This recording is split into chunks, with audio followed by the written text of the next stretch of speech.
يقنيلنا يزولم مالت لبامات حونت فلتي أدراشا بعلهم رخبو جنا بولا نبر أنا خمات ريبورت كيري أبنا جن بلاك مجمرتا تقام مايدها انتيام دقيفة مايكل وانم انتيام كات قايم مايكل وان سخت نفس خستات قلت أبي يتراجن حقي دليه لو تخيل دليه تقاوماي دغافاي بزي قدس لولاونت هاجر نمكلخاي كل ኤርትራው بحد خسر حلو ኢትዮጵያ ዛሬ የኤርትራ ነው ቁና ጥያቄ ውስጥ መክተት ብቻ ነው የሚጠበቅባት ጥይት መተኮስ አያስፈልግም ብድዕሪዮ ከዓ ተገልቢጦም ገንዘብና ንብረትና ወሪሶም ከዓ ባይቢ አይሎምና ትግራይ ክሳዳ ምስተቆረፀት ናጠፈት ትኸይደላ ምክንያቱ አካል ኤርትራ ያኔራ ትግራይ ነዚ ዝኸውን ህዝብና ነረድ ምልዓል ንገብር በብደረጁ እናኸረረ ዝኸይቅ አልስመታይ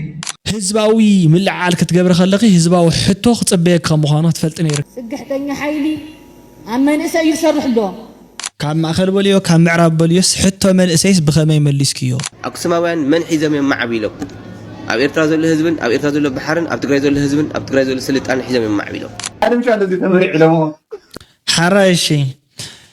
ለቲ ህበይ ክስዕ ኮሎ ርኢስ دحرنا وغيرس أين يوم هريتي أنت باريا أنت سنف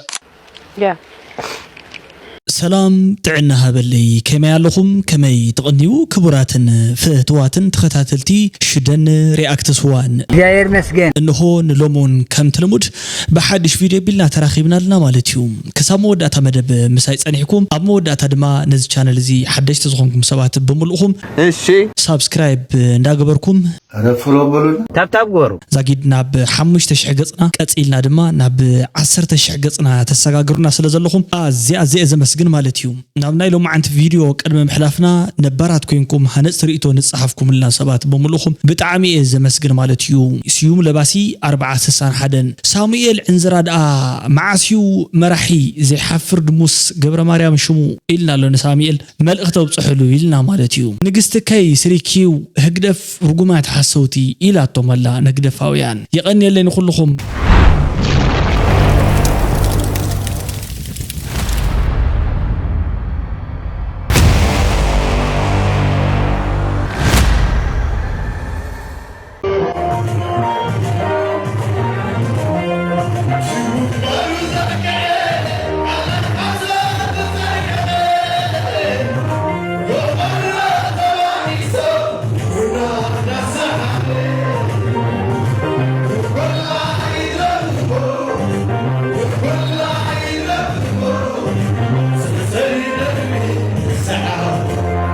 زيناي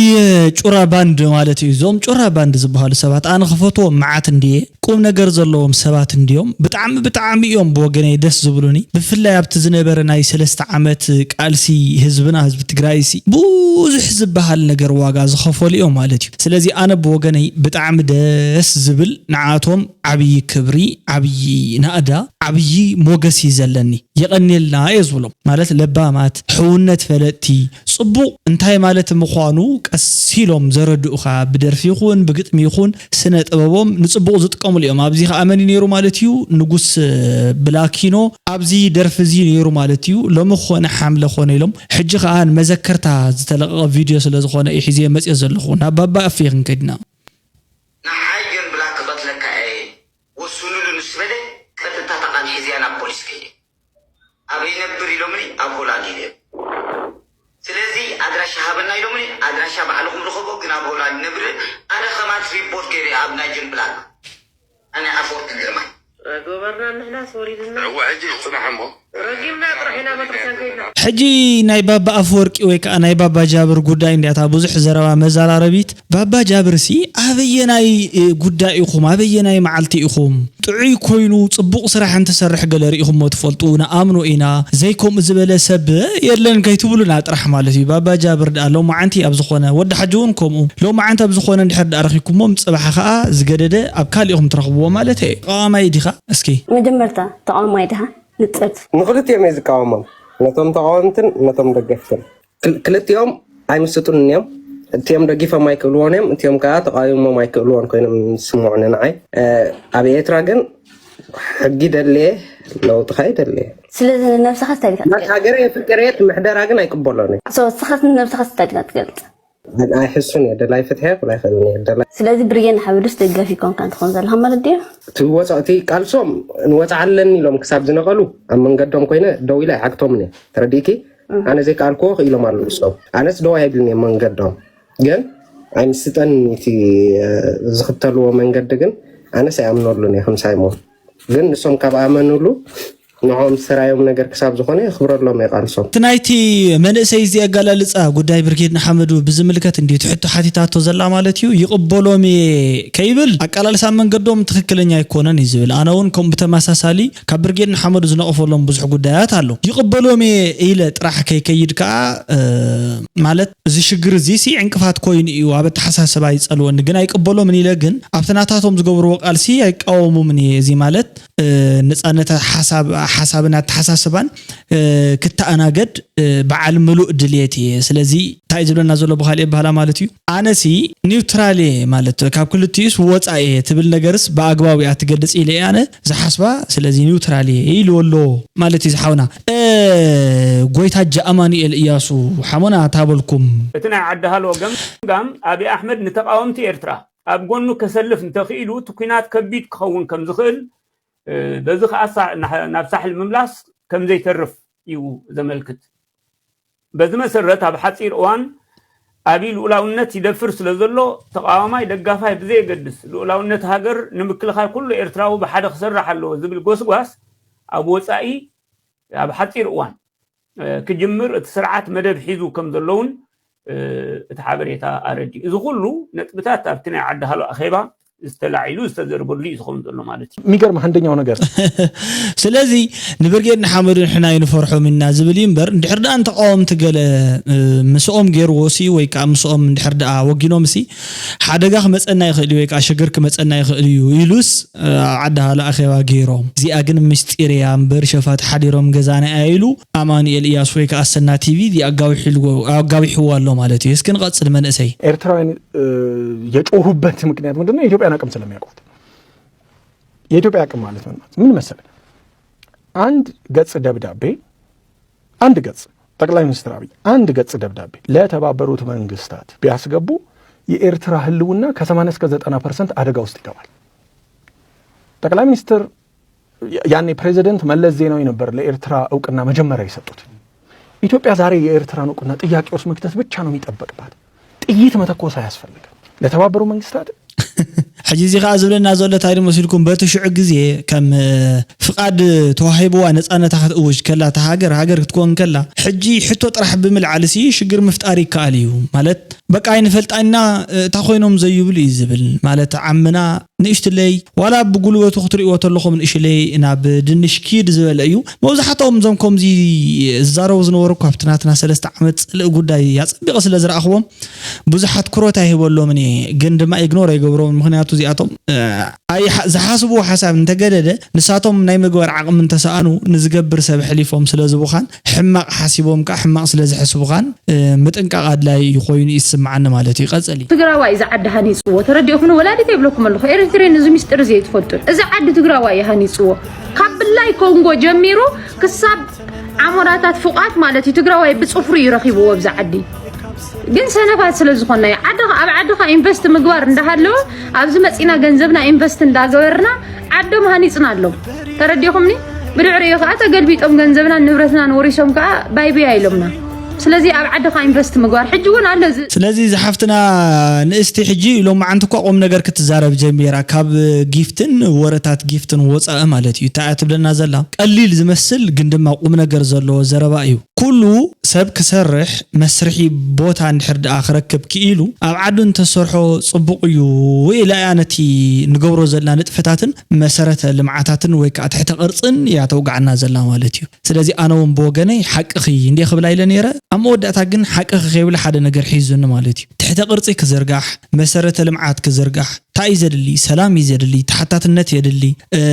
قدايات بيروقراس مالتيو ندحر دا خمس جيروم تدي عقيتهم خاسي كابدليت كان ابدليت كخيد كتسرح تغليها سو نايزان ايش اللي حفتنا زلو تحساسبا تايو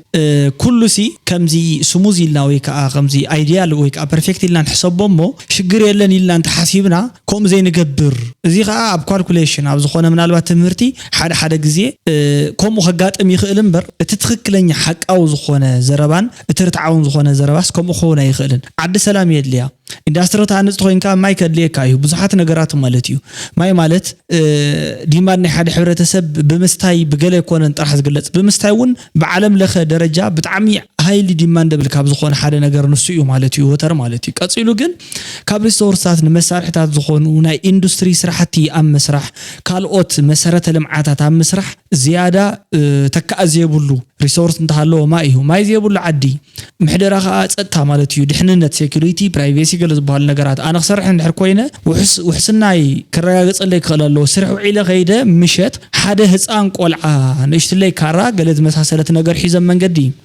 زي سرح خايو أنت إخهابني زبلن حرد أخوينسي التحفتي تاينا لحكم زراب دي زابي نازل خوينو أنتم سبعت دفيرنا دين الزاربن بقى كسرحنا أي كألون كوينون برسب زسرح أي تسأنن سلازي كسرح نحرد أخوين حد حبرة تسب زيهم كلهم كمال الأخور لهم نسخون دافلت كي إذنخي بتوت حاتم كي خم عين الزراعي تزاربي السخنا ورد كي إحنا ندي بناخذ الرخيبين يقولوا له وسكت أجيرا انتخابي الحوحات وصير له سلطان نبي الحوحات كمل لسلوي نزي زخون زمنا نرد من لعل نقبر ببدرجو النخرة زخيك أصلا كاي زولت زور نخرر نخل كيدنا نحر مغلق زي خير كوين مات بنا هزبي سعنتون من لعلنو وردنا بسبحان اللون كيد نغلي حجي تأكديو تقصيل زول أكد زتزرب أكديا وقعت النازل مالتي قبل بعض حساباتهم حسيت يكون حق بزي يقدس حيالات ناي بروباغندا مسرحات بمسرحينا بقى أنا بزخن قصلي بقى مالت اخترقوا ما أنت اللي نزي تمثل نحزبنا يمل على سرحات خنسرحينا حزبنا تلعيلوس تقاطات إلوس تجوهيروس تمارس دك إيسوس كاري حتى حاتي تكس حجي تجوهاركيو تلعالكيو تمسخيو على حنت زمسلوت يلن كم زي مثلاً أنا حدا نجار مسيلنا له حق دي حصوات عفلتكن مالتنا عايز مثلاً راح أسأل زخونة مالتي ما نسأي حدا نجار محتاج جمير له نسخ قدم حجي وي تحتيت كي يتفلتن وي من إسين تلقى حتيت كي يتفلتن ميبي سلازي ملسوغة وي كترخوي حتيت كي تنيرك قدم حجي وي تحتيت كي تنيرك قدم حجي مو ملسيان صف كله تتنحيق من علبات جن حتى من إسي قليل يكونن وازاس أيكونن كم زي عينة نجار سرعات كمل سلونا بيد حوحاتنا بيد ودابنا بيد جزعم زع سلاز بالك يكونن سرعات ملاسو زي ملاسو كيكون أنتوا عن حساب السوق ملاسي بقى أبغزيو كملس أنت الله كملس زي ملس تخينون أي ملسن ندحر ديكي غير خينون نايو على زخانة من قد تختيلو بوت بتتراجكتر نسويت أفيو ويحديبو مغنياتو حدا سرعة زطفو من قد اللي يقتل يزطف اللي خايز ولد مالتي حدش ولد يخل تزلق قصل يخل كبرتي يخل كملس يخل نسخالي زرباي نسخ دينا يتقبر يا زلق حنت حتى جن من أسي انتاي يبلو زبل وقع قريفكي سلطان نبيد كنا من الله سرحتي وقع تحساسي بكزو ليلي أنا زرد أن خمزين نحر كوينو كتملس يو عهري تأتينا نحنا أي ملكتنا يبلن أي ملكتني خم حدا من إسي مغنياتون عاي قصلوا نصبح تملسوا جند ما أنا نبي خويني عقتكني مالتيو حتوتات ناي هزب جن هزباوي من العال كتجبر خلقي هزباوي حتو خصبيك خمخانات فلتني ركي مالتي قدموا زي أبياتكم زلا كاوز نبر عقلي تهجادا لاي لنبره تاريخ ودب لفلت نا تاريخ جم لفلت نا تاريخ نا ودب تاريخ انقسقاسي لفلتس نيودو كاوز متو فليو ومصقحتني حيل النورم لنا صقحتني حيلي أمن إسا يسرح لهم أمن إسا يسرح لهم بحلفي أو دبو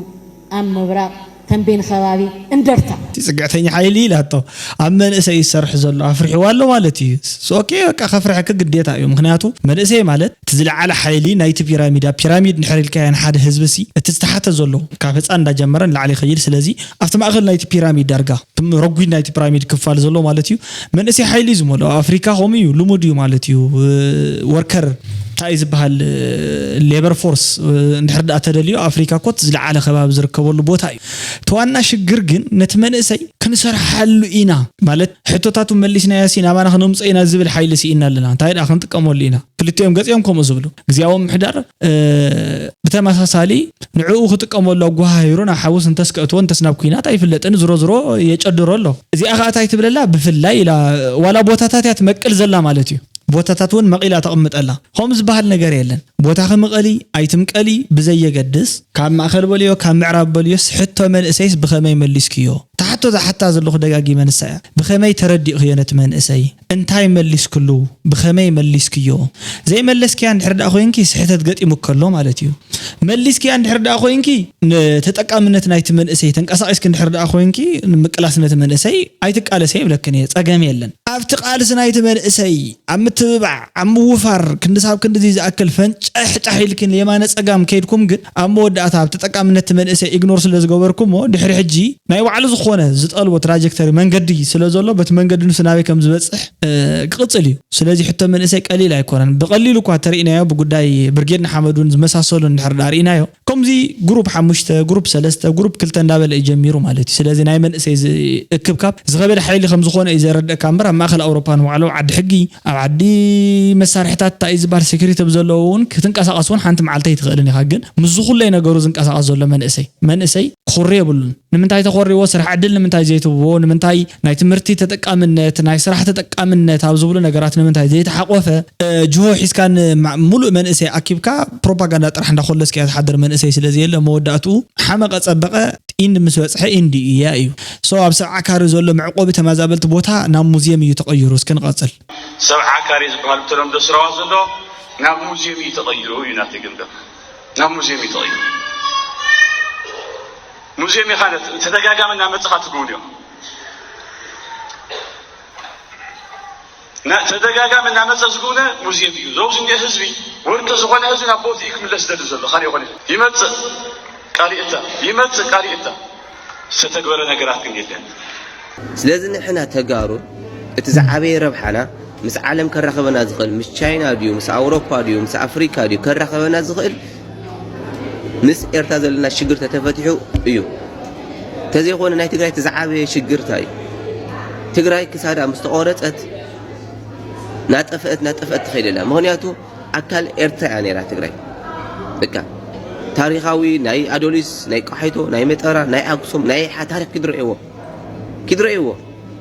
ኣክሱማውያን መን ሒዞም የማዕቢሎም ኣብ ኤርትራ ዘሎ ህዝብን ኣብ ኤርትራ ዘሎ ባሕርን ኣብ ትግራይ ዘሎ ህዝብን ኣብ ትግራይ ዘሎ ስልጣን ሒዞም የማዕቢሎም ንስኻትኩም ግን ሽንቲ ግልመት ልድሕሪት እናትኩም ኣተሓሳስባ ሽንቲ ኪመል ንድሓር ዝበሃል ኣተሓሳስባ ፅቡቕ ምስላ ኣቦቱ ዝመሰልካ እዩ ማለት እዩ ቢኒ ድሮን ይዘውጉዕ ማለት እዩ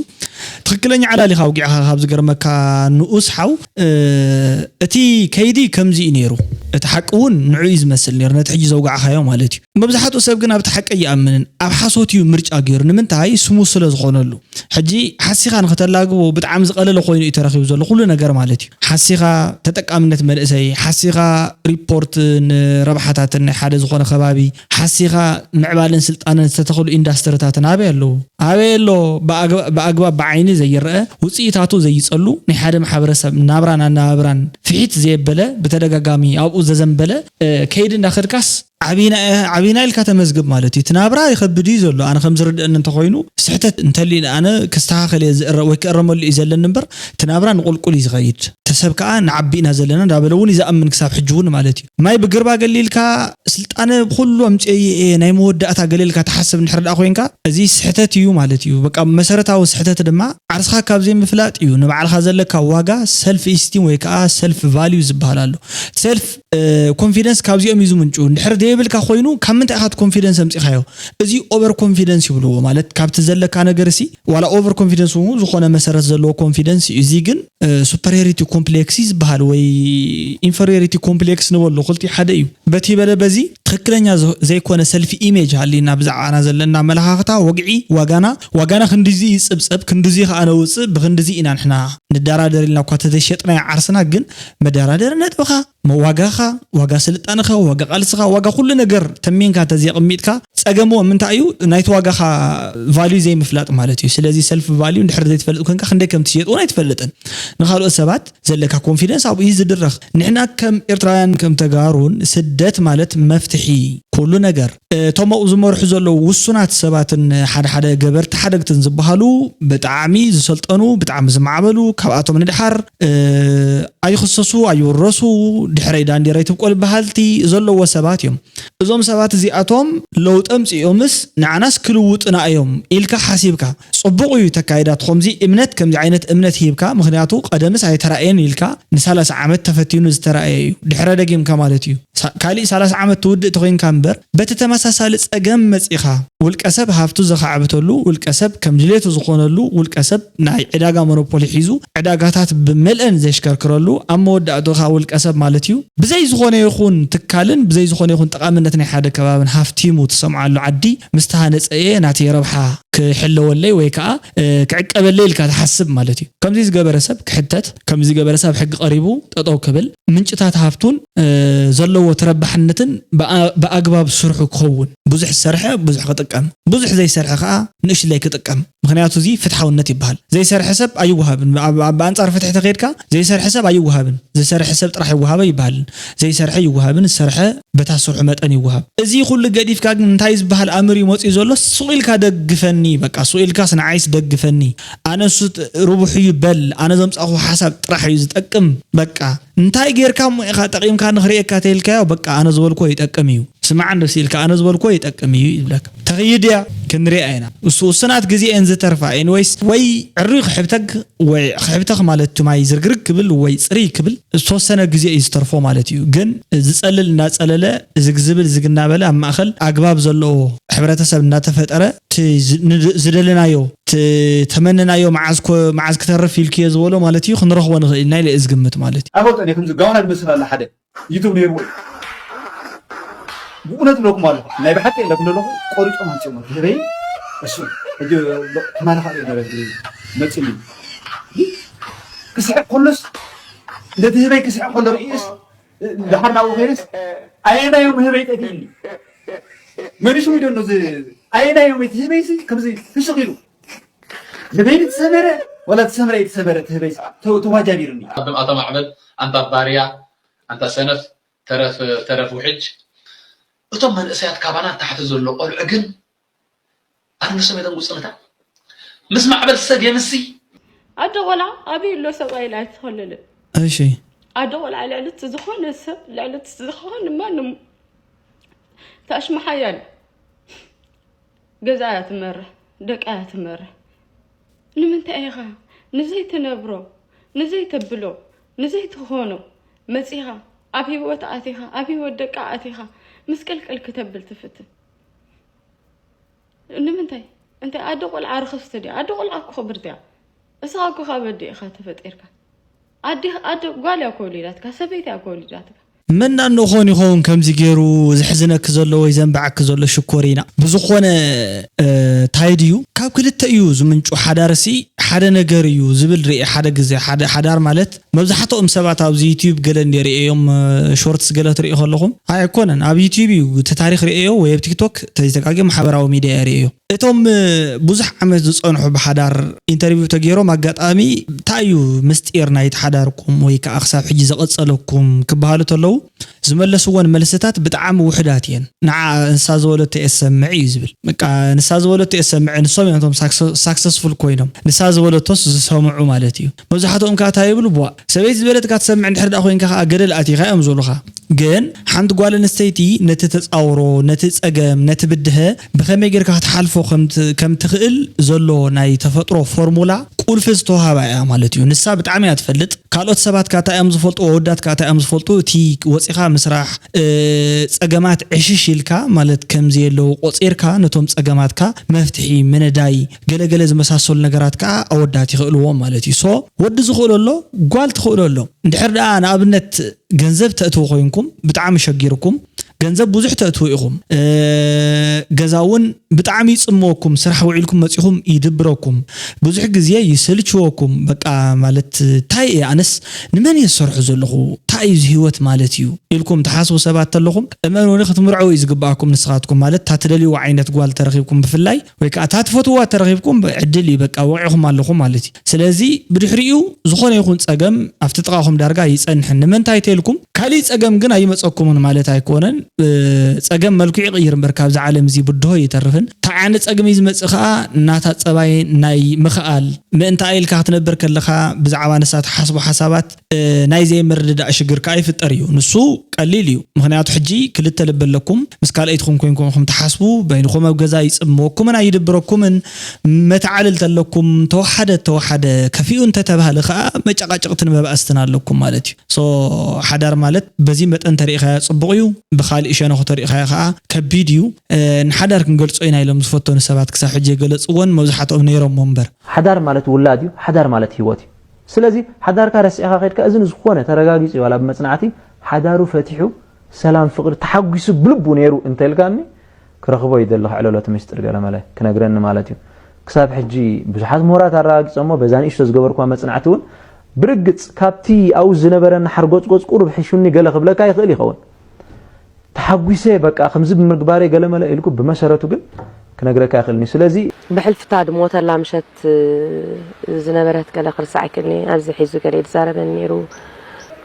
ከም ሸምሸይ ወላ ንዓይ ተሪኣ ከም ገለ ትኸውን ንሃኒ ገለ ከምዚ እንሻሎ እቲ መዓልቲ ክዝክሮ ኣይደልኒ በቃ ከምዚ ያ ኣይተፈላኹ ወላ ሕጂ ያ ኣጀኹ ስለዚ ከምዚ ዓይነት ፍትወት ኣሎ ማለት እዩ ኩሉ ነገር ውስድስድ ኣቢሉ ኩሉ ነገር ካናብ ብሓር ሓሳብ ዝድርቤካ ደርቢ ዘጥሕለካ ከምዚ ዓይነት ፍትወት እውን ኣሎ ካብዚ ዝበለጸ ፍትወትን ፍቅርን እውን ኣሎ ኩሉ ኩላምሉ እንታይ እዩ ሓዳር ማለት ብዙሕ ነገር እዩ ታምታይ ፈሊጥካ ከይትብል ሰብ ሓዳር ብጎን እንዲና ዘለና ማለት እዩ ንለማመዶ ሳለና እንዲና ካብ ልምምድ ከዓ ብዙሕ ነገር ንመናእሰይ ማእኸል ህይወትካስ ተዕደልካዮም ጽቡቕ ነገር እዩ ማለት ካብ ብዙሓት ሰባት ዝተማሃርናዮ ንብዙሓት ሰባት እንተሃብናዮም ብዙሓት ሰባት ዘምሃሩና ንብዙሓት ሰባት እንተነገርናዮም እዚ ሂብካ ተቀበል ስለዝኾነ ዝዓለም እዚ ማለት እዩ ጽቡቁ ሼር እንዳተገባበርካ ጥራሕ ስሒቕካ ቀሊድካ ዩቲዩብ ሙፃ ዓለም ብዘይ ቁልቁለት ወይ ከዓ ብዘይ ጭንጫ ቆሎ እያ ኢልካ ንሰባት ተሪኢኻዮም ብዘይ ህጡር ከስቢ ዘለዎ ክሳራ ዝበሃል ይብላን ኢልካ ንሰባት ተረዲእኻዮም ስሕተት እዩ ማለት እዩ ስለዚ ህፃውንት ኣለዉ ኣብ ዝተፈለየ ደረጃ ዝርከቡ መናእሰይ እውን ኣለዎ ማለት እዩ ናብ ጉዳያት ሓዳር ጉዳያት መርዓ ገለ ቢሎም ከኣቱ ዝደልዩ ዝኾኑ ሰባት እውን ኣለዉ ሕጂ እውን ኣብቲ ማእኸል ዕድመ ክምርዕዶስ